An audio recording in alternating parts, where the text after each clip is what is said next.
Ketika Allah menciptakan kemaluan Nabi Adam, tanah yang digunakan berasal dari tempat tertentu di bumi yang memiliki sifat unik dan misterius. Apa makna di balik pemilihan tanah ini, dan bagaimana kaitannya dengan ujian pertama yang dihadapi oleh manusia?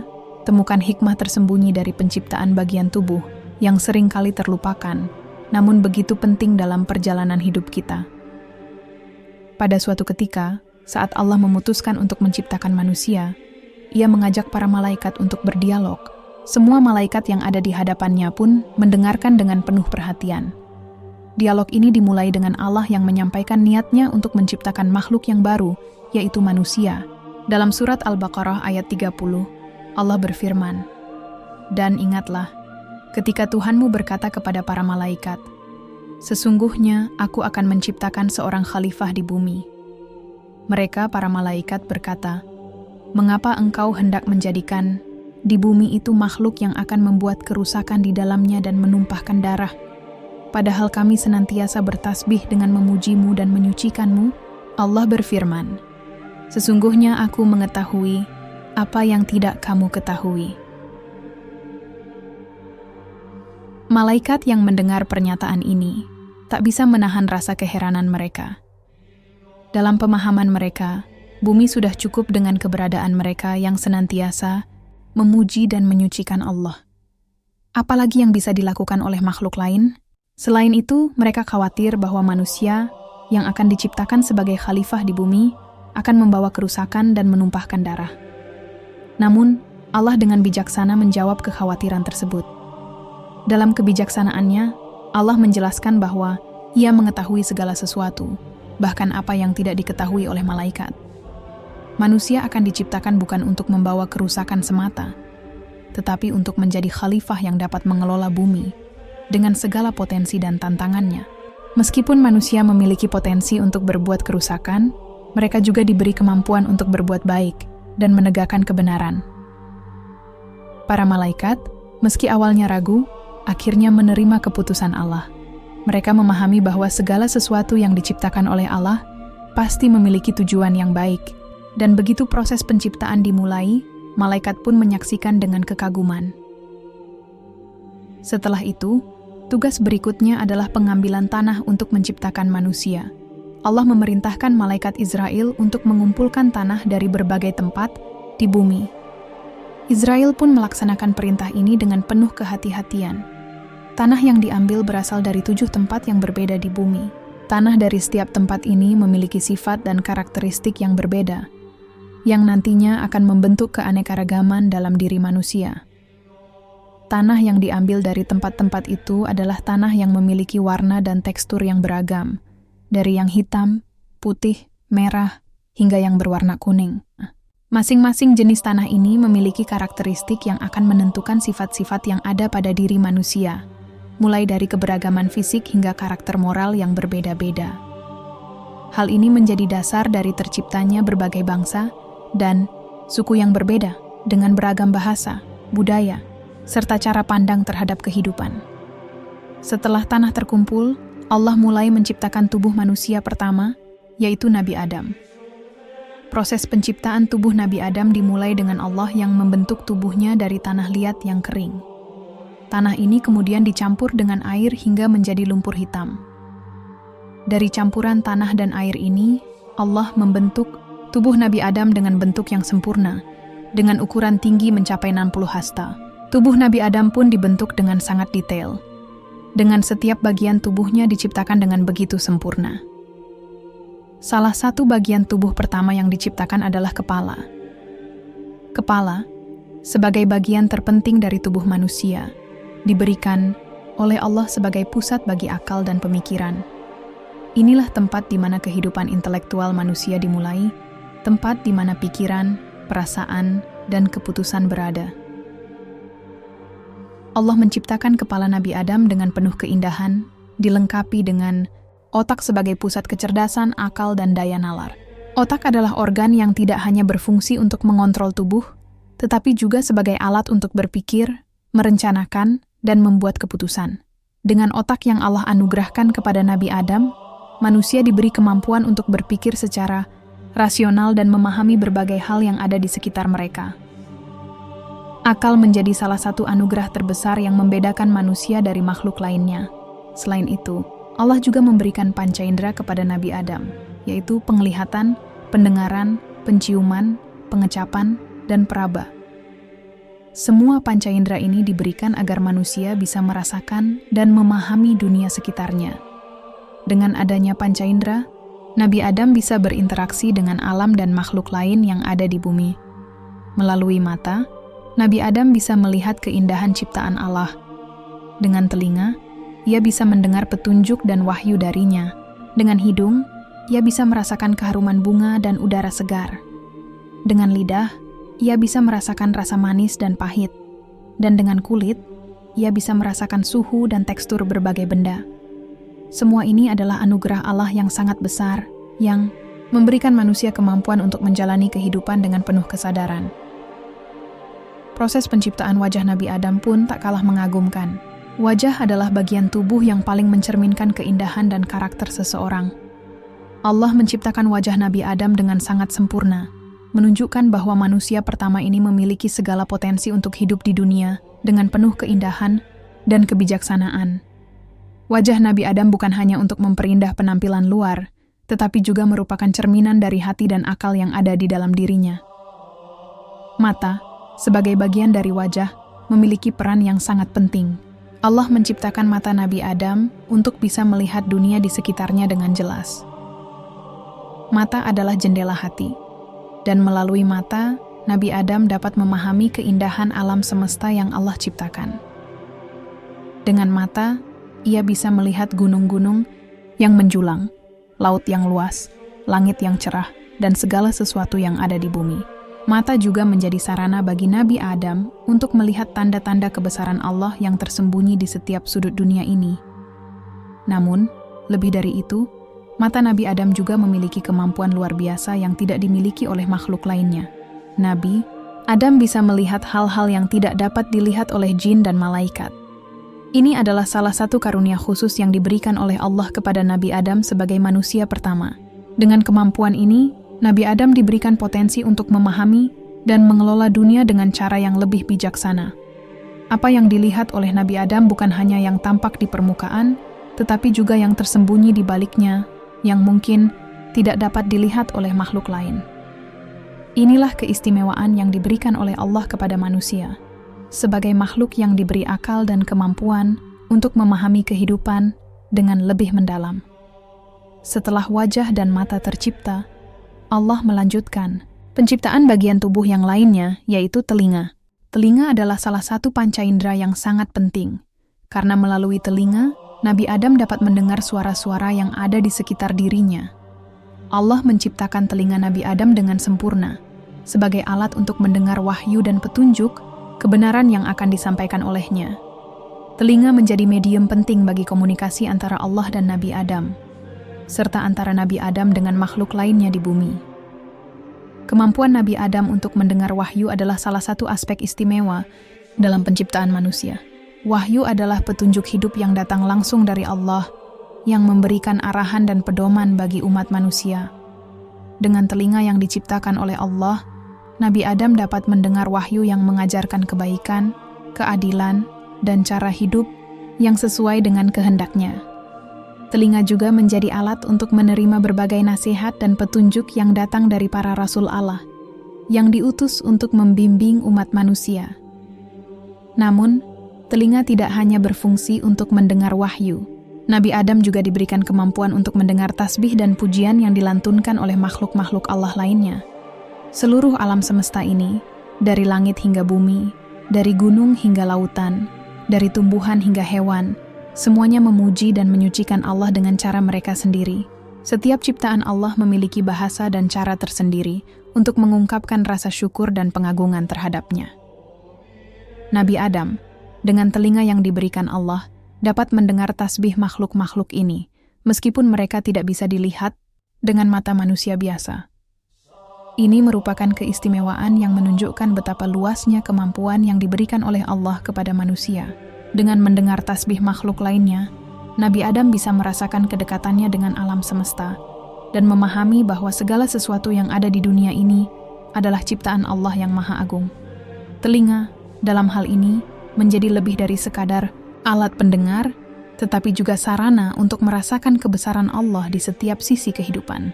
Setelah Allah menciptakan kepala, wajah, mata, dan telinga Nabi Adam, Dia melanjutkan penciptaan tubuh manusia dengan menciptakan mulut, lidah, dan kemampuan berbicara. Allah memberikan mulut dan lidah kepada Nabi Adam sebagai anugerah yang luar biasa. Mulut dengan lidah di dalamnya adalah sarana untuk berbicara dan mengungkapkan pikiran serta perasaan. Kemampuan berbicara ini merupakan salah satu keistimewaan yang membedakan manusia dari makhluk lainnya. Allah mengajarkan Nabi Adam nama-nama segala sesuatu, seperti yang tercantum dalam Al-Quran Surah Al-Baqarah ayat 31. Dan Dia mengajarkan kepada Adam nama-nama benda seluruhnya. Dalam ayat ini, Allah menunjukkan betapa besar karunia yang diberikannya kepada Nabi Adam, yaitu kemampuan untuk mengenal, memahami, dan memberi nama pada segala sesuatu yang ada di bumi. Nama-nama ini bukan hanya sekadar sebutan untuk benda-benda, tetapi juga sebagai bagian dari pengetahuan yang Allah turunkan kepada Nabi Adam, yang kelak akan digunakan untuk menjalankan peranannya sebagai khalifah di bumi. Dengan lidah yang diberikannya, Nabi Adam bisa mengucapkan nama-nama itu dan menyampaikannya kepada makhluk lain. Inilah awal dari kemampuan manusia untuk berkomunikasi, berbicara, dan menyampaikan pesan. Lidah bukan hanya berfungsi untuk menyebut nama-nama benda, tetapi juga memiliki peran penting dalam menyampaikan kalimat tauhid, yaitu kalimat yang mengesahkan Allah. Lidah adalah alat untuk mengucapkan zikir, doa, dan berbagai bentuk ibadah lainnya. Dengan lidah, manusia bisa memuji Allah, mengucapkan kalimat-kalimat yang penuh kebaikan, serta mengingatnya dalam setiap langkah kehidupan. Ini adalah salah satu hikmah dari penciptaan lidah yang tidak hanya berfungsi untuk berbicara, tetapi juga untuk beribadah dan mendekatkan diri kepada Sang Pencipta. Setelah mulut dan lidah, Allah melanjutkan penciptaan leher dan bahu Nabi Adam. Leher adalah bagian tubuh yang sangat penting yang menghubungkan kepala dengan tubuh. Leher bukan hanya berfungsi sebagai penyangga kepala, tetapi juga memiliki makna simbolis yang mendalam. Leher menjadi tanda kemuliaan dan kehormatan manusia. Ketika seseorang menundukkan kepala, lehernya menjadi tanda kerendahan hati, sementara ketika seseorang membanggakan dirinya, lehernya bisa tegak sebagai simbol kepercayaan diri.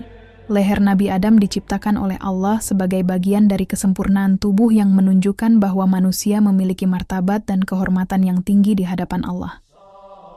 Bahu, yang terletak di bawah leher, juga diciptakan oleh Allah dengan penuh makna.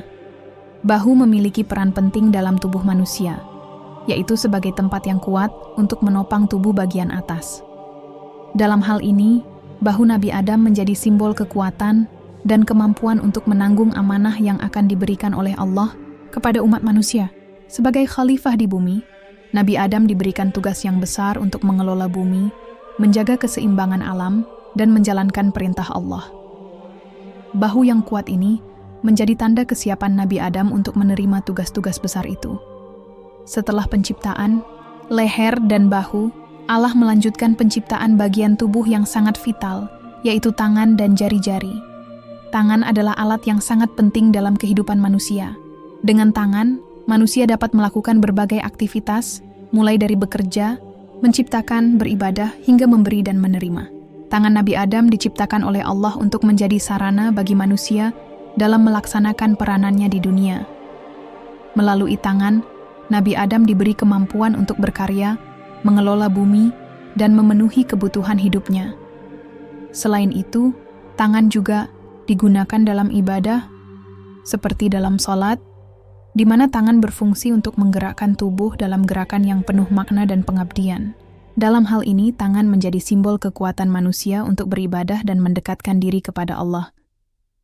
Tangan juga digunakan untuk membantu sesama, berbagi kebaikan, dan melakukan segala bentuk amal saleh.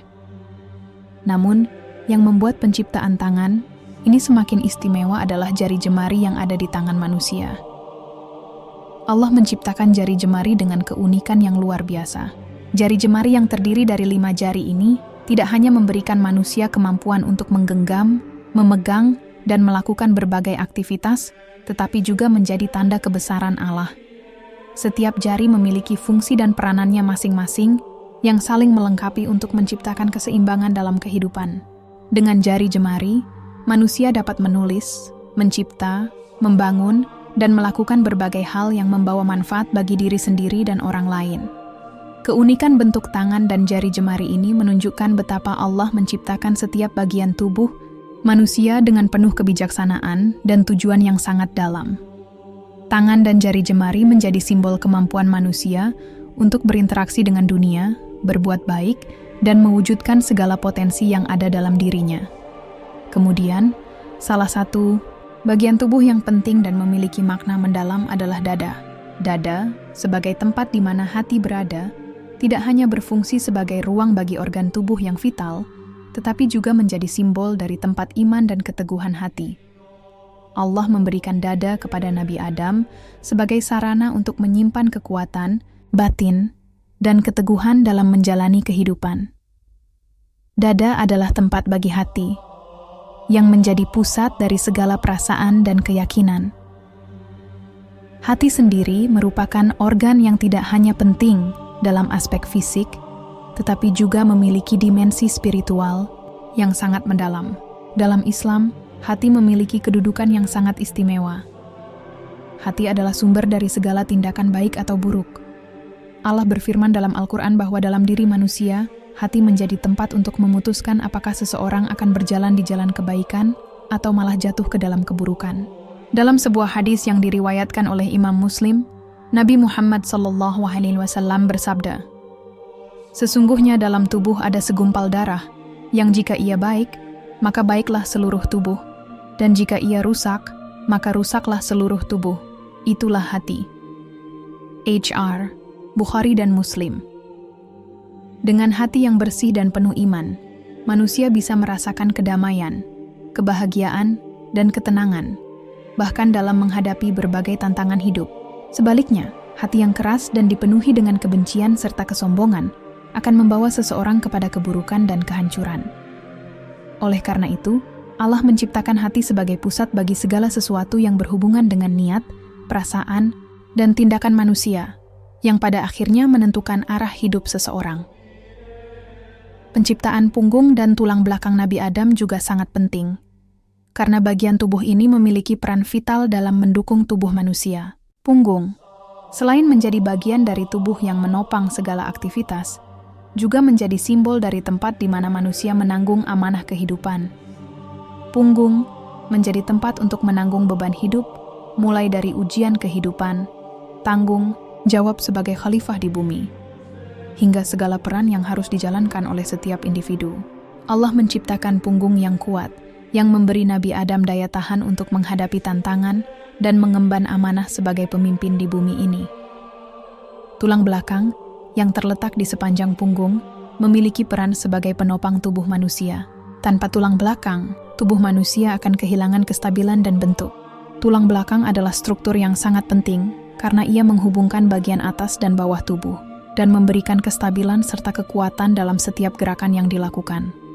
Dalam konteks ini, tulang belakang juga memiliki makna yang lebih dalam, yaitu simbol dari keteguhan dan keutuhan dalam menjalani hidup. Dengan tulang belakang yang kokoh, Nabi Adam diberi kemampuan untuk berdiri tegak, memikul beban hidup, dan melaksanakan tugasnya dengan penuh tanggung jawab. Ini menunjukkan bahwa kekuatan fisik tubuh manusia tidak hanya terletak pada otot dan tenaga, tetapi juga pada keteguhan hati dan komitmen untuk menjalani peran yang diberikan Allah. Selanjutnya, penciptaan kemaluan Nabi Adam juga memiliki hikmah yang mendalam. Kemaluan adalah bagian tubuh yang berkaitan dengan kehidupan reproduksi manusia, dan Allah menciptakannya dengan penuh kebijaksanaan. Kemaluan Nabi Adam diciptakan dari tanah yang diambil dari bagian tertentu di bumi. Tanah yang memiliki unsur-unsur tertentu ini menjadi bagian dari ciptaan Allah yang lebih luas, yang menghubungkan antara alam dunia dengan proses kelahiran dan kehidupan baru. Dari kemaluan inilah manusia diberikan kemampuan untuk melanjutkan keturunan dan mewariskan kehidupan kepada generasi berikutnya. Dalam Islam, organ reproduksi memiliki kedudukan yang sangat mulia. Islam mengajarkan bahwa hubungan antara laki-laki dan perempuan dalam ikatan pernikahan adalah salah satu cara untuk menjaga kelangsungan hidup umat manusia. Selain itu, hubungan tersebut juga menjadi sarana untuk melaksanakan perintah Allah dalam menciptakan dan membesarkan generasi yang saleh. Allah berfirman dalam Al-Quran Surah An-Nahl ayat 72. Dan Allah telah menjadikan bagi kalian dari rumah-rumah kalian tempat tinggal, dan telah menjadikan bagi kalian dari kulit binatang ternak tenda-tenda yang kalian gunakan untuk mengadakan perjalanan, dan dari bulu binatang ternak, dan dari wol, dan dari rambut binatang ternak, serta dari sutra, dan dari kulit yang halus, serta tempat tidur dari tempat tidur yang empuk, dan rumah-rumah yang kalian gunakan untuk berlindung dari panas, serta pelindung dari panas matahari, dan pelindung dari perasaan kalian. Dan Allah telah membuatkan untuk kalian tempat-tempat tidur dan tempat berteduh yang lebih baik dari itu. Penciptaan organ reproduksi ini tidak hanya untuk memenuhi kebutuhan biologis, tetapi juga untuk memenuhi tujuan yang lebih besar dalam kehidupan manusia. Dalam Islam, hubungan antara suami dan istri juga merupakan bentuk ibadah jika dijalankan dengan niat yang benar, yaitu untuk mendapatkan ridha Allah dan melahirkan keturunan yang baik. Oleh karena itu, Islam mengajarkan bahwa menjaga kehormatan dan kebersihan organ reproduksi adalah bagian dari menjaga kesucian diri dan kehidupan. Allah menciptakan organ reproduksi ini dengan hikmah sebagai bagian dari sistem kehidupan yang saling terkait antara individu, keluarga, dan umat manusia. Salah satu godaan besar yang datang kepada mereka adalah godaan iblis yang berusaha menjerumuskan mereka ke dalam dosa. Dalam hal ini, iblis mengetahui kelemahan manusia yang sangat besar, yaitu godaan terhadap hawa nafsu, terutama terkait dengan kemaluan. Iblis, yang pada awalnya adalah makhluk yang sangat taat kepada Allah, berubah menjadi musuh terbesar bagi umat manusia setelah ia menolak perintah Allah untuk bersujud kepada Nabi Adam. Ia merasa iri dan sombong karena melihat bahwa manusia akan mendapatkan kedudukan yang sangat istimewa di bumi. Iblis pun bertekad untuk menyesatkan Nabi Adam dan Hawa agar mereka tidak mampu menjalani peran mereka sebagai khalifah di bumi dengan baik. Iblis mengetahui bahwa kelemahan manusia seringkali terletak pada hawa nafsu yang ada dalam diri mereka, dan kemaluan adalah salah satu bagian tubuh yang bisa digoda untuk memenuhi nafsu. Dalam Islam, menjaga aurat adalah salah satu kewajiban yang sangat penting, baik bagi laki-laki maupun perempuan. Allah telah mengatur dengan jelas dalam Al-Quran dan hadis tentang kewajiban menutup aurat sebagai bagian dari menjaga kesucian diri dan mencegah perbuatan yang tidak senonoh. Dalam surah An-Nur, ayat 31, Allah berfirman, "Katakanlah kepada wanita yang beriman, hendaklah mereka menundukkan pandangannya dan menjaga kemaluannya, dan janganlah mereka memperlihatkan perhiasannya, kecuali yang biasa tampak daripadanya, dan hendaklah mereka menutupkan kain kerudung ke dadanya, dan janganlah mereka memperlihatkan perhiasannya." Ayat ini menunjukkan dengan jelas bahwa menutup aurat adalah bagian dari ketakwaan seorang muslim. Dalam Islam, aurat tidak hanya sekadar pelindung tubuh, tetapi juga melambangkan kebersihan hati dan niat yang tulus untuk menjaga kehormatan diri. Menutup aurat adalah tindakan yang menunjukkan rasa malu dan rasa hormat kepada diri sendiri, serta kepada orang lain, sesuai dengan nilai-nilai moral dan etika yang diajarkan dalam Islam.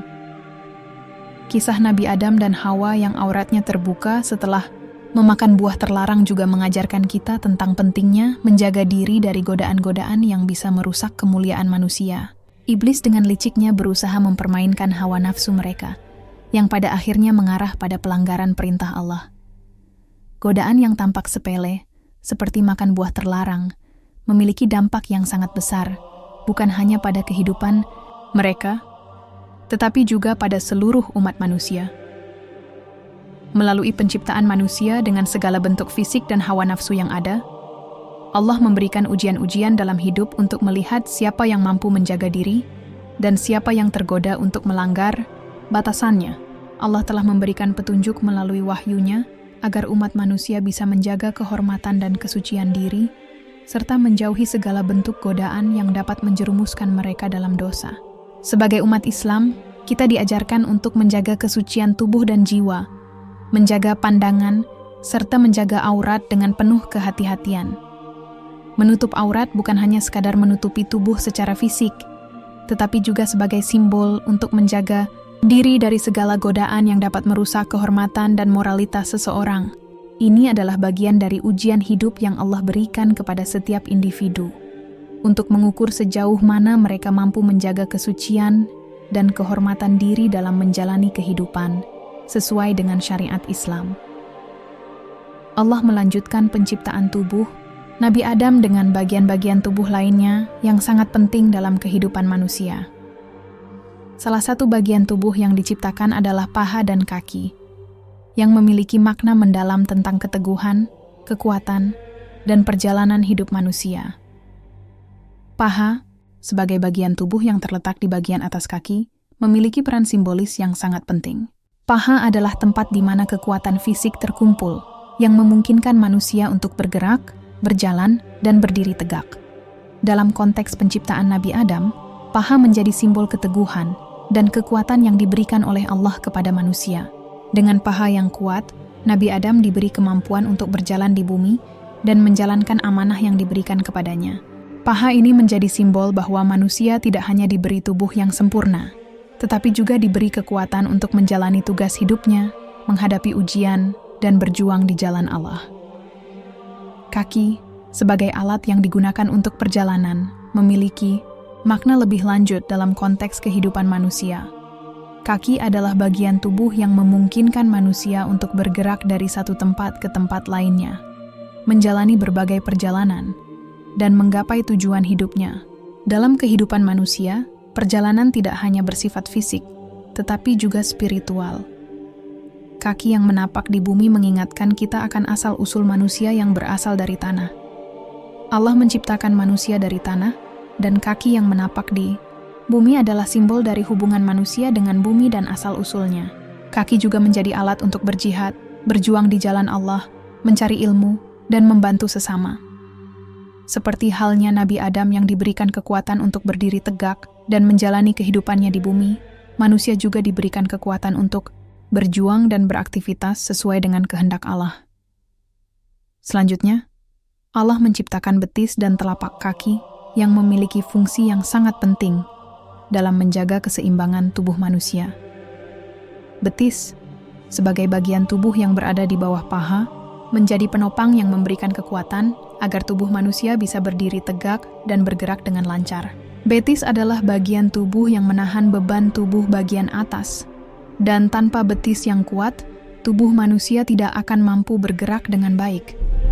Sebagai penopang tubuh, betis ini simbol dari kemampuan manusia untuk menahan beban hidup, baik beban fisik maupun beban spiritual. Betis mengingatkan kita bahwa setiap langkah hidup yang kita jalani membutuhkan kekuatan dan ketahanan, dan Allah telah memberi kita kemampuan untuk menanggung segala ujian yang datang. Telapak kaki yang menapak langsung di bumi juga memiliki makna yang mendalam. Telapak kaki ini mengingatkan manusia akan asal-usul mereka, yaitu dari tanah yang diciptakan oleh Allah. Manusia adalah makhluk yang berasal dari tanah, dan kaki yang menapak di bumi menjadi pengingat bahwa manusia harus selalu rendah hati dan tidak melupakan asal-usulnya. Telapak kaki yang menyentuh bumi juga menunjukkan bahwa manusia diberi tanggung jawab untuk menjaga dan memelihara bumi sebagai amanah dari Allah.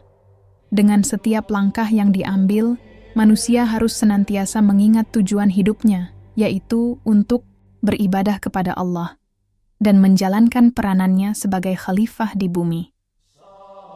Setelah Allah menyempurnakan tubuh Nabi Adam, langkah berikutnya dalam proses penciptaan adalah peniupan ruh ke dalam tubuhnya. Ruh adalah elemen yang sangat penting dalam kehidupan manusia, yang membedakan manusia dari makhluk lain. Allah berfirman dalam Al-Quran surah As-Sajdah ayat 9, "Dan dia meniupkan ke dalam tubuhmu roh, ciptaannya." Peniupan ruh ini adalah momen yang sangat penting, karena ruhlah yang memberi kehidupan pada tubuh manusia. Ketika ruh masuk ke dalam tubuh Nabi Adam, tubuh yang tadinya tidak bernyawa mulai mendapatkan kehidupan. Proses masuknya ruh ini menunjukkan bahwa kehidupan manusia bukanlah hasil dari tubuh semata, tetapi merupakan kombinasi antara tubuh yang diciptakan oleh Allah dan ruh yang diberikannya, Ruh ini memberi kesadaran, perasaan, dan tujuan hidup pada diri manusia. Reaksi pertama Nabi Adam setelah ruh ditiupkan ke dalam tubuhnya adalah ketika dia mulai membuka matanya dan merasakan kehidupan. Ruh yang diberikan oleh Allah kepada Nabi Adam adalah sumber kehidupan yang membuatnya sadar akan keberadaannya, menyadari bahwa dia adalah makhluk ciptaan Allah yang memiliki tujuan. Dalam diri Nabi Adam, ruh itu memberi kesadaran akan tujuan hidupnya, yaitu untuk beribadah kepada Allah dan mengelola bumi sesuai dengan perintahnya. Peniupan ruh ini juga mengajarkan kita tentang pentingnya kehidupan yang diberikan oleh Allah. Kehidupan adalah anugerah terbesar yang diberikan oleh Allah kepada setiap manusia. Dan dengan ruh yang ditiupkannya, manusia diberi kesadaran untuk menjalani kehidupan dengan penuh tanggung jawab. Setiap perasaan, pikiran, dan tindakan yang berasal dari ruh ini haruslah diselaraskan dengan kehendak Allah, agar hidup kita menjadi berkah dan penuh dengan keberkahan. Setelah Nabi Adam diciptakan dengan tubuh yang sempurna dan ruh yang diberikan, Allah memerintahkan para malaikat untuk menghormati ciptaannya yang mulia. Allah memerintahkan mereka untuk sujud kepada Nabi Adam sebagai bentuk penghormatan terhadap makhluk yang telah diciptakan dengan penuh kebijaksanaan dan tujuan. Allah berfirman dalam Al-Quran Surah Al-Hijr ayat 29-30. Dan ingatlah, ketika Tuhanmu berfirman kepada para malaikat, sesungguhnya aku akan menciptakan manusia dari tanah liat kering yang berasal dari lumpur hitam yang diberi bentuk. Maka apabila aku telah menyempurnakan bentuknya dan aku tiupkan kepadanya roh, ciptaanku, maka tunduklah kamu kepadanya dengan bersujud. Para malaikat yang pada awalnya telah tunduk patuh kepada Allah, diperintahkan untuk sujud kepada Nabi Adam sebagai tanda penghormatan terhadap ciptaannya yang sempurna. Sujud ini adalah penghormatan dan pengakuan bahwa Nabi Adam adalah makhluk istimewa yang diberi tugas besar sebagai khalifah di bumi. Para malaikat menyadari bahwa tugas mereka adalah untuk membantu dan mendukung Adam dalam menjalankan peranannya di bumi. Setelah tubuh Nabi Adam diciptakan dan diberi ruh, Allah melanjutkan penciptaannya dengan memberikan ilmu pengetahuan kepada Nabi Adam. Salah satu peristiwa yang sangat penting dalam proses ini adalah ketika Allah mengajarkan kepada Nabi Adam nama-nama segala sesuatu. Allah berfirman dalam surah Al-Baqarah ayat 31, dan dia mengajarkan Adam nama-nama, barang-barang seluruhnya, kemudian dia memperlihatkan semuanya kepada malaikat, lalu dia berfirman, sebutkanlah kepadaku nama-nama ini, jika kamu memang benar, Nabi. Adam diajarkan oleh Allah pengetahuan yang sangat luas tentang segala sesuatu, baik itu benda-benda yang ada di bumi, sifat-sifatnya, maupun cara penggunaannya. Hal ini menunjukkan bahwa Allah memberi keistimewaan kepada Nabi Adam dengan ilmu yang tidak diberikan kepada malaikat. Para malaikat, meskipun memiliki kedudukan yang tinggi, tidak mengetahui nama-nama ini, dan tidak diberi pengetahuan seperti yang diberikan kepada Nabi Adam. Ton ilmu yang diberikan kepada Nabi Adam ini menjadi simbol dari kebijaksanaan manusia yang diberi kemampuan untuk berpikir, menganalisis, dan memahami dunia sekitarnya. Dalam hal ini, manusia diberikan potensi untuk berkembang dan menjadi makhluk yang lebih baik, lebih bijaksana, dan lebih mampu beradaptasi dengan lingkungan. Keistimewaan ini juga menunjukkan bahwa manusia memiliki peran yang sangat penting di bumi, sebagai khalifah yang diberi kemampuan untuk mengelola bumi dengan pengetahuan dan kebijaksanaan yang diberikan oleh Allah. Setelah Nabi Adam diberikan ilmu pengetahuan yang luas, Allah memerintahkan kepada malaikat untuk sujud kepada Nabi Adam sebagai penghormatan atas ilmu yang telah diberikannya. Para malaikat sujud sebagai tanda pengakuan atas kebesaran Allah dan keistimewaan yang diberikan kepada Nabi Adam. Namun, di antara semua malaikat, iblis menolak untuk sujud karena kesombongannya, yang menjadi awal dari permusuhan antara iblis dan umat manusia. Setelah Nabi Adam diciptakan dengan sempurna, Allah melihat bahwa Nabi Adam membutuhkan pendamping hidup. Dalam keadaan yang sepi di surga, Allah memutuskan untuk menciptakan seorang pasangan bagi Nabi Adam yang akan mendampinginya, menjadi teman hidupnya, dan saling membantu dalam menjalani kehidupan. Allah menciptakan Hawa dari tulang rusuk Nabi Adam. Hal ini dijelaskan dalam sebuah hadis yang diriwayatkan oleh Abu Hurairah. Hawa diciptakan dari tulang rusuk Nabi Adam, yang paling bengkok adalah bagian yang paling atas. Jika kamu berusaha meluruskannya, maka ia akan patah. Jika kamu biarkan, ia akan tetap bengkok. Penciptaan Hawa dari tulang rusuk Nabi Adam mengandung banyak hikmah. Pertama, Hawa sebagai pasangan hidup Nabi Adam adalah bagian dari dirinya yang saling melengkapi. Kehadiran Hawa menjadi pendamping yang tidak hanya menyempurnakan kehidupan Nabi Adam tetapi juga membantu dalam menjalankan kehidupan bersama di surga dan nanti di bumi. Dalam Islam, wanita dipandang sebagai pendamping yang setara, yang memiliki hak dan kewajiban yang saling menghormati dengan pria. Penciptaan Hawa juga mengajarkan kita tentang pentingnya keberadaan wanita dalam kehidupan manusia. Dalam Islam, wanita memiliki peran yang sangat mulia, yaitu sebagai ibu, istri, dan anggota masyarakat yang berperan penting dalam membangun keluarga yang harmonis. Hawa, yang diciptakan sebagai pasangan hidup Nabi Adam, menjadi simbol dari kasih sayang dan cinta yang diharapkan dapat tumbuh antara suami dan istri. Keberadaan wanita sebagai pendamping hidup sangat penting dalam kehidupan manusia, karena mereka saling melengkapi satu sama lain, membantu dalam menjaga kebahagiaan, dan menjalani kehidupan dengan penuh berkah dari Allah. Setelah penciptaan Nabi, Adam dan Hawa di surga, kehidupan mereka seharusnya penuh dengan kebahagiaan dan kedamaian. Namun, seperti yang telah ditentukan oleh Allah, kehidupan di surga juga menjadi tempat ujian bagi mereka. Ujian pertama yang mereka hadapi datang dari iblis, yang berusaha menggoda mereka untuk melanggar perintah Allah. Iblis, yang telah diusir dari surga karena kesombongannya menolak untuk sujud kepada Nabi Adam, berusaha menjerumuskan Nabi Adam dan Hawa ke dalam kesalahan. Dengan licik, iblis mendekati mereka dan berusaha menggoda mereka untuk makan buah terlarang yang telah dilarang oleh Allah. Iblis menggoda mereka dengan mengatakan bahwa jika mereka memakan buah tersebut, mereka akan menjadi makhluk yang abadi dan memperoleh pengetahuan yang lebih besar. Iblis memanfaatkan kelemahan manusia yang cenderung tergoda oleh hawa nafsu dan janji-janji yang menggiurkan. Ia menggoda Nabi Adam dan Hawa dengan rayuan yang manis dan penuh tipu daya. Iblis meyakinkan mereka bahwa buah tersebut akan memberikan mereka keabadian, sesuatu yang sangat diinginkan oleh makhluk hidup, dan bahwa Allah tidak melarang mereka dengan tujuan yang baik. Rayuan ini berhasil menembus pertahanan mereka, dan akhirnya mereka memutuskan untuk memakan buah terlarang tersebut. Begitu mereka memakan buah terlarang, mereka langsung menyadari kesalahan mereka. Mereka merasa malu karena aurat mereka terbuka, dan mereka berusaha menutupinya dengan daun-daun surga. Pada saat itu, mereka menyadari bahwa tindakan mereka telah melanggar perintah Allah, dan mereka segera memohon ampunan kepadanya. Allah berfirman dalam surah Al-A'raf ayat 22. Maka ia, iblis, menyesatkan keduanya dengan tipu daya. Ketika keduanya telah merasakan buah dari pohon itu, tampaklah bagi keduanya aurat mereka. Dan keduanya mulai menutupi auratnya dengan daun-daun surga. Dan Tuhan mereka memanggil mereka, "Bukankah aku telah melarang kalian berdua dari pohon itu, dan mengatakan kepada kalian bahwa sesungguhnya iblis adalah musuh yang nyata bagi kalian?"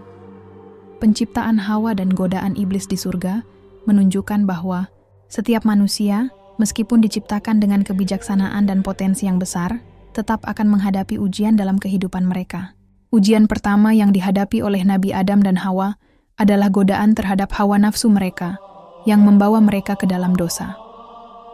Namun, meskipun mereka jatuh dalam ujian ini, Allah memberikan mereka kesempatan untuk bertaubat dan memohon ampunannya.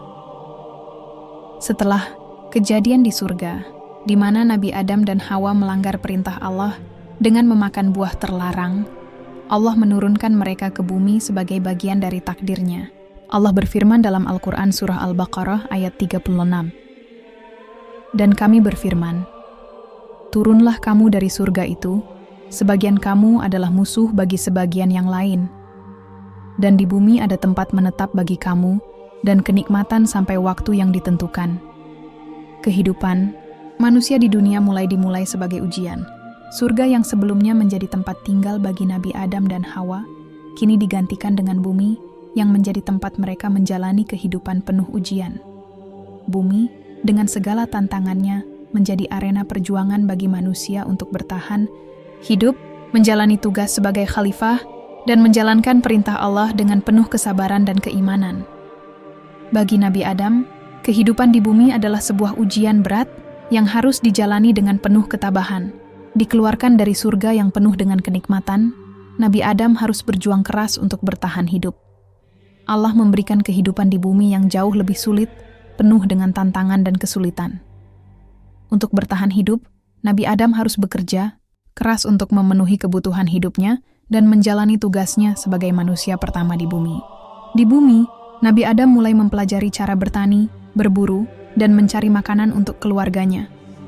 Ia menghadapi kesulitan dalam menjalani kehidupan yang tidak sebanding dengan kehidupan yang ada di surga, namun Allah tetap memberinya petunjuk dan hidayah untuk terus menjalani kehidupan ini dengan sabar dan tawakal. Dalam menghadapi ujian besar ini, Nabi Adam tidak pernah lupa untuk memohon ampunan dan pertolongan dari Allah. Ia segera menyadari kesalahannya dan berdoa dengan tulus, memohon ampun kepada Allah. Doa Nabi Adam yang tercatat dalam Al-Quran menggambarkan rasa penyesalan yang mendalam dan pengakuan akan kebesaran Allah. Dalam surah Al-A'raf, ayat 23, Nabi Adam dan Hawa berdoa, "Kami telah menzalimi diri kami sendiri, dan jika Engkau tidak mengampuni kami dan memberi rahmat kepada kami, pastilah kami termasuk orang-orang yang rugi." Doa ini menggambarkan kesadaran Nabi Adam atas kesalahannya dan pengakuan akan kebesaran Allah yang Maha Pengampun. Nabi Adam dan Hawa memohon ampun dengan sepenuh hati, dan Allah yang Maha Penyayang mengabulkan doa mereka. Allah memberikan mereka kesempatan untuk bertaubat dan menjalani hidup baru di bumi. Kasih sayang Allah yang begitu besar memungkinkan mereka untuk memulai kehidupan baru dengan harapan dan petunjuk-Nya. Doa Nabi Adam ini menjadi pelajaran yang sangat penting bagi umat manusia. Doa tersebut mengajarkan kita untuk selalu memohon ampunan kepada Allah ketika kita melakukan kesalahan, dan bahwa Allah selalu siap menerima taubat hamba-Nya yang tulus. Tidak ada dosa yang terlalu besar bagi Allah untuk diampuni, dan kasih sayang-Nya lebih besar daripada segala kesalahan yang kita perbuat. Selama kita bertaubat dengan sepenuh hati dan berusaha untuk tidak mengulanginya, Allah pasti akan mengampuni kita.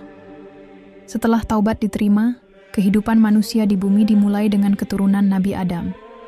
Salah satu anak pertama dari Nabi Adam adalah Habil yang bersama saudaranya, Qabil, menjadi contoh pertama dari hubungan manusia dan pertentangan yang bisa terjadi di antara mereka. Habil dan Qabil mewakili dua jenis perilaku yang berbeda. Habil, yang dikenal sebagai seorang yang saleh, mempersembahkan korban yang diterima oleh Allah. Sementara itu Qabil, yang dipenuhi rasa iri hati dan kesombongan, memberikan korban yang tidak diterima oleh Allah. Hal ini akhirnya menimbulkan konflik antara mereka yang berujung pada peristiwa tragis pembunuhan Habil oleh Qabil. Kisah Habil dan Qabil menggambarkan bagaimana manusia, meskipun berasal dari satu asal yang sama, bisa memilih jalan hidup yang berbeda. Habil memilih jalan kebaikan dan ketakwaan, sementara Qabil memilih jalan kesombongan dan kebencian. Kisah ini mengajarkan kita tentang pentingnya menjaga hati, menjauhi iri hati, dan selalu berusaha untuk mempersembahkan amal yang terbaik kepada Allah. Allah menegaskan dalam Al-Quran, dalam surah Al-Maidah ayat 27. Ceritakanlah kepada mereka kisah kedua putra Adam dengan benar. Ketika keduanya mempersembahkan kurban, maka kurban salah seorang diterima, dan yang lainnya tidak diterima. Berkata Qabil, "Saya pasti membunuhmu." Habil menjawab, "Sesungguhnya Allah hanya menerima dari orang-orang yang bertakwa." Kisah Habil dan Qabil ini menjadi pelajaran yang berharga bagi kita tentang bagaimana perasaan iri dan kesombongan dapat membawa kehancuran. Selain itu, ia juga mengajarkan pentingnya ikhlas dalam beribadah dan memberikan yang terbaik kepada Allah, bukan karena ingin dilihat orang lain, tetapi karena benar-benar ingin mendekatkan diri kepadanya. Setelah kejadian tragis tersebut, manusia mulai berkembang dan menyebar ke berbagai penjuru bumi. Anak-anak Nabi Adam menjadi generasi pertama manusia di bumi. Dari mereka, keturunan manusia berkembang biak, membentuk masyarakat yang lebih besar, dan menyebarkan kehidupan ke seluruh dunia. Setiap generasi yang datang terus mewarisi pengetahuan, nilai, dan ajaran dari Nabi Adam. Perjalanan panjang umat Manusia dimulai dari sini, dari satu keluarga yang menjadi contoh bagi seluruh umat manusia. Ujian yang dihadapi Nabi Adam, Hawa, Habil, dan Qabil mengajarkan kita tentang kesabaran, taubat, dan pentingnya menjaga hubungan yang baik dengan Allah dan sesama. Dari generasi pertama inilah umat manusia belajar untuk saling menghormati, bekerja sama, dan berjuang menghadapi ujian hidup. Dengan penyebaran umat manusia ke berbagai penjuru bumi, misi Nabi Adam sebagai khalifah di bumi semakin jelas.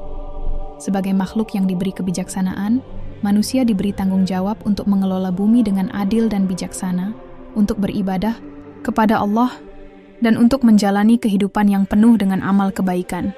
Penyebaran manusia di bumi bukan hanya tentang perkembangan jumlah, tetapi juga tentang penyebaran nilai-nilai ketakwaan, kejujuran, dan kebaikan yang diwariskan oleh Nabi Adam kepada umat manusia. Penciptaan tubuh manusia oleh Allah mengandung berbagai pelajaran dan hikmah yang dalam. Setiap bagian dari tubuh manusia diciptakan dengan tujuan dan fungsi tertentu yang saling melengkapi. Sejak Nabi Adam pertama kali diciptakan hingga manusia saat ini, tubuh kita adalah anugerah yang sangat besar dari Allah, yang harus dijaga dengan sebaik-baiknya. Dari kepala yang menjadi pusat akal dan pemikiran, hingga kaki yang membawa kita berjalan menuju tujuan hidup, setiap bagian tubuh memiliki makna tersendiri. Tidak hanya sebagai alat fisik untuk menjalani kehidupan sehari-hari, tetapi juga sebagai sarana untuk menjalankan tugas sebagai khalifah di bumi. Pelajaran dari penciptaan. Tubuh manusia adalah bahwa setiap bagian tubuh kita memiliki peran dan fungsi yang sangat penting. Mulai dari otak yang memegang kendali atas semua pikiran, perasaan, dan tindakan, hingga jari-jari yang membantu kita beraktivitas dengan sangat detail. Mata yang memungkinkan kita untuk melihat keindahan ciptaan Allah.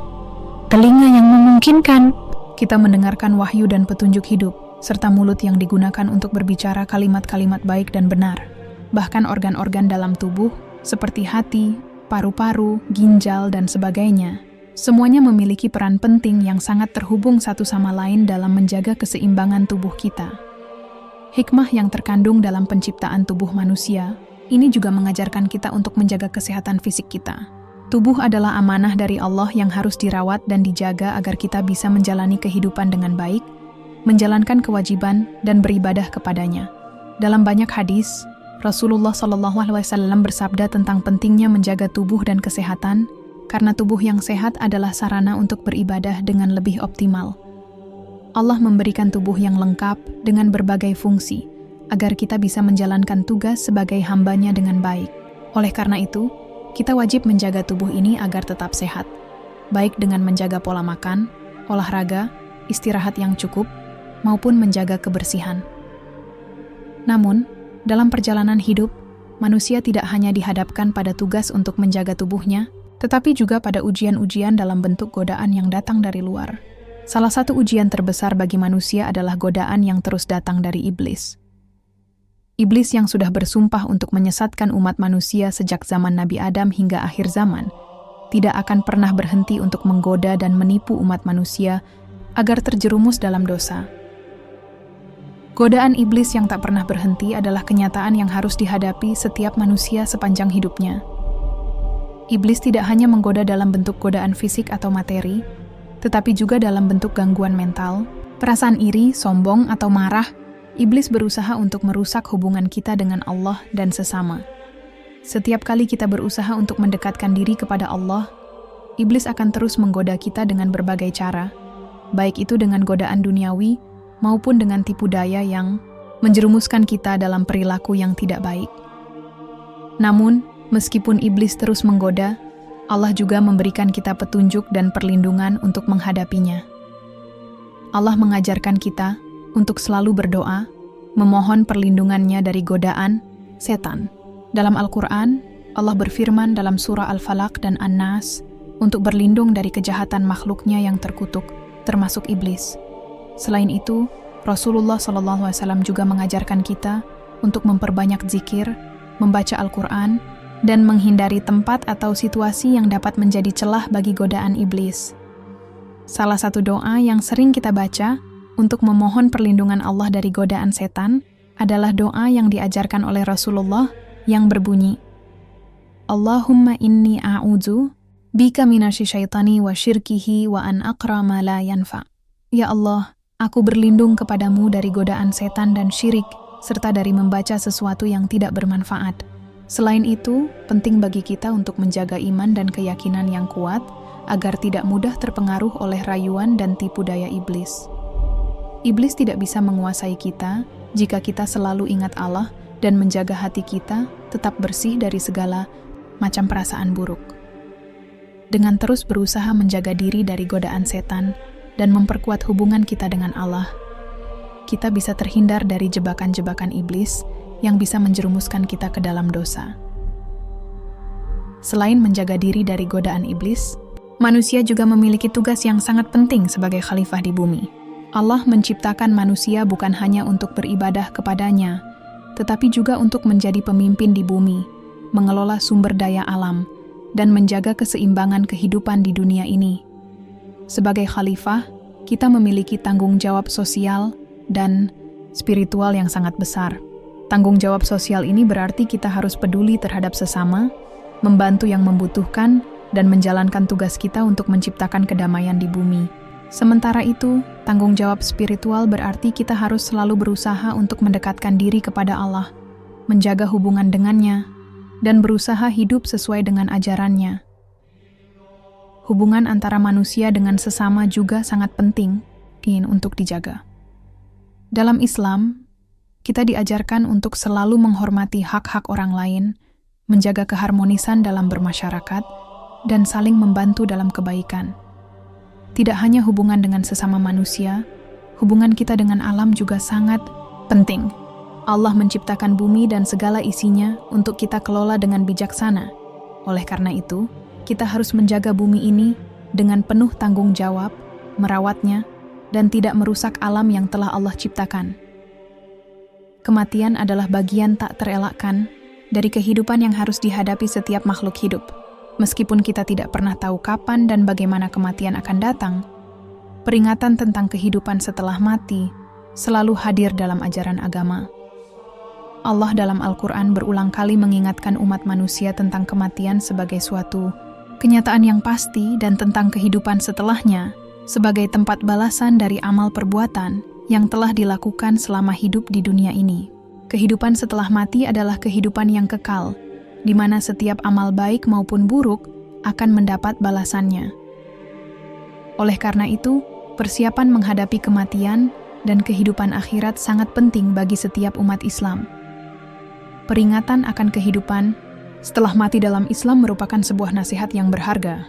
Rasulullah SAW bersabda, "Ingatlah kematian, karena sesungguhnya ia adalah pemutus segala kenikmatan." H.R. Tirmidzi. Peringatan ini mengajarkan kita untuk selalu mengingat bahwa kehidupan dunia ini tidak kekal.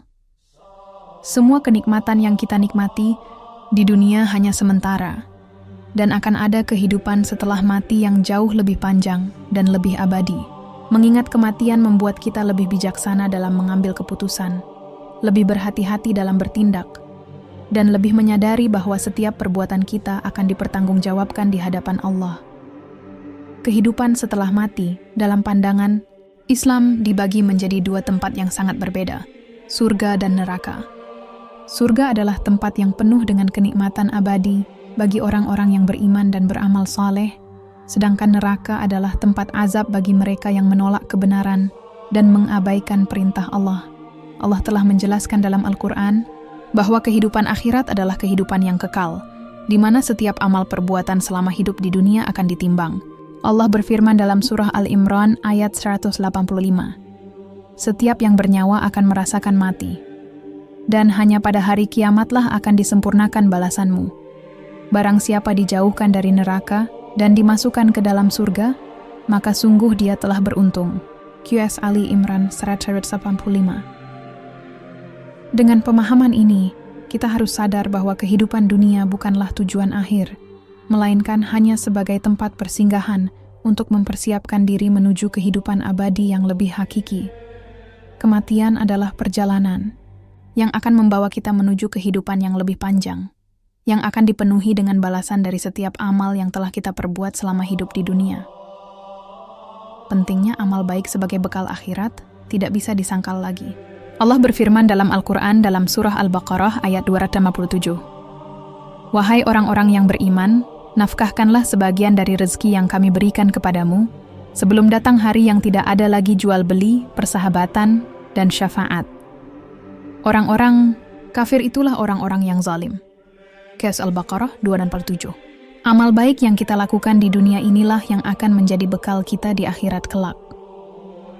Allah mengajarkan kita untuk selalu berbuat baik, tidak hanya kepada diri sendiri, tetapi juga kepada orang lain. Amal baik dalam Islam tidak terbatas pada ibadah ritual seperti salat, puasa, dan zakat, tetapi juga mencakup setiap perbuatan baik yang kita lakukan dengan niat yang ikhlas, seperti membantu orang lain, menjaga keharmonisan, berkata jujur, dan banyak lagi. Rasulullah SAW bersabda, jika seorang anak Adam meninggal dunia, maka terputuslah semua amalnya, kecuali 3 perkara, sedekah jariyah, ilmu yang bermanfaat, dan doa anak yang saleh. HR Muslim.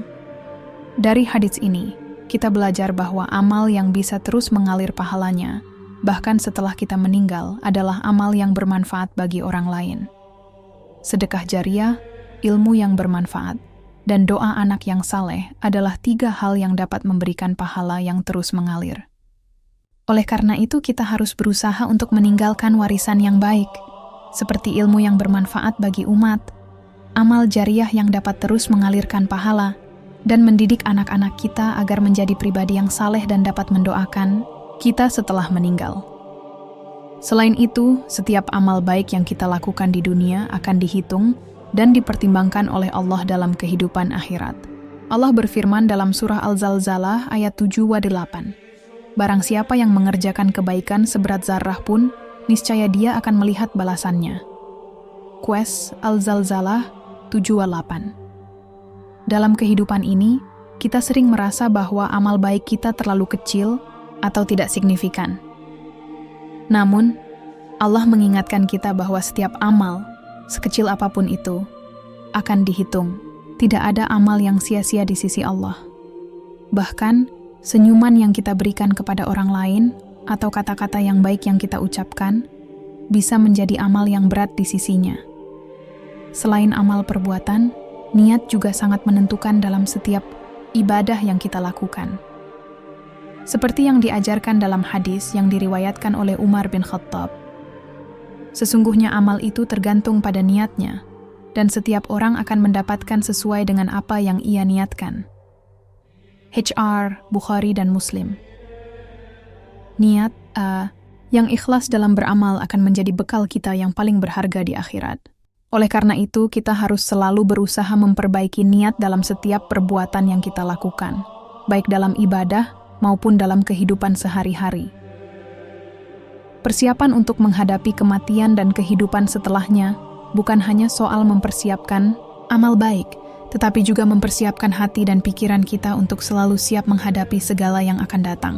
Sebagaimana Allah mengingatkan kita dalam surah Al-Ankabut ayat 69.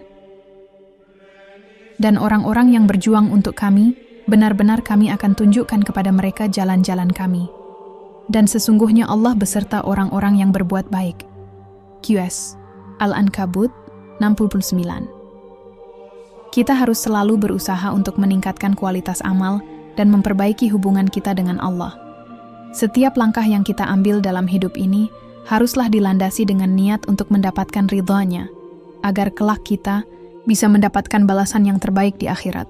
Hanya dengan amal yang baik, ketulusan hati, dan kesadaran akan kehidupan setelah mati, kita bisa menghadapinya dengan tenang, berharap hanya kepada Allah, dan meraih kebahagiaan yang abadi di surganya. Kisah penciptaan Nabi Adam mengandung banyak hikmah yang dapat kita pelajari dan jadikan pedoman dalam kehidupan sehari-hari.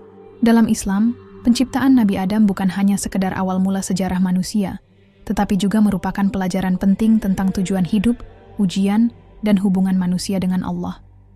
Dari kisah ini, kita dapat melihat bahwa setiap ciptaan Allah memiliki tujuan mulia dan setiap ujian yang diberikan kepada manusia memiliki hikmah yang mendalam.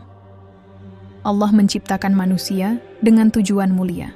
Tujuan utama penciptaan manusia adalah untuk menjadi khalifah di bumi, sebagai pemimpin yang mengelola dunia dengan kebijaksanaan dan keadilan. Sebagai khalifah, manusia memiliki tanggung jawab besar untuk menjaga keseimbangan alam, menjalankan tugas-tugas ibadah, dan berusaha untuk hidup sesuai dengan perintah Allah. Penciptaan Nabi Adam sebagai manusia pertama menunjukkan bahwa Allah memberikan kedudukan yang tinggi kepada manusia dengan akal, hati, dan tubuh yang sempurna, serta kesempatan untuk mengisi bumi dengan amal baik. Namun, penciptaan manusia juga dilengkapi dengan ujian dan tantangan. Seperti yang dialami oleh Nabi Adam, ujian yang pertama datang dalam bentuk godaan dari iblis. Godaan tersebut bukan hanya menguji ketahanan iman, tetapi juga mengajarkan kita bahwa setiap ujian dalam hidup memiliki tujuan yang lebih besar, yaitu untuk memperkuat karakter, kesabaran, yulan kedelasanan kita dengan Allah. Allah memberi Nabi Adam kesempatan untuk bertaubat dan menerima ampunannya, yang menjadi pelajaran bagi kita, bahwa meskipun kita berbuat salah, selalu ada pintu taubat yang terbuka selama kita masih hidup. Hikmah dari penciptaan dan ujian yang dihadapi Nabi Adam sangat banyak. Salah satunya adalah pentingnya kesadaran akan kelemahan manusia sebagai makhluk ciptaan Allah. Meskipun Nabi Adam adalah manusia pertama yang diciptakan dengan fisik yang sempurna, ia tetap diuji dengan godaan iblis. Ujian ini mengajarkan kita bahwa sebagai manusia, kita tidak lepas dari kesalahan dan dosa. Namun, yang membedakan antara manusia yang baik dan buruk adalah bagaimana kita menyikapi ujian tersebut. Kisah Nabi Adam juga mengajarkan kita tentang pentingnya taubat. Ketika Nabi Adam dan Hawa menyadari kesalahan mereka setelah memakan buah terlarang, mereka segera bertaubat dan memohon ampunan kepada Allah. Allah menerima taubat mereka dengan kasih sayangnya yang tak terbatas, mengajarkan kita bahwa tidak ada dosa yang terlalu besar untuk diampuni selama kita dengan tulus bertaubat dan berusaha untuk tidak mengulanginya.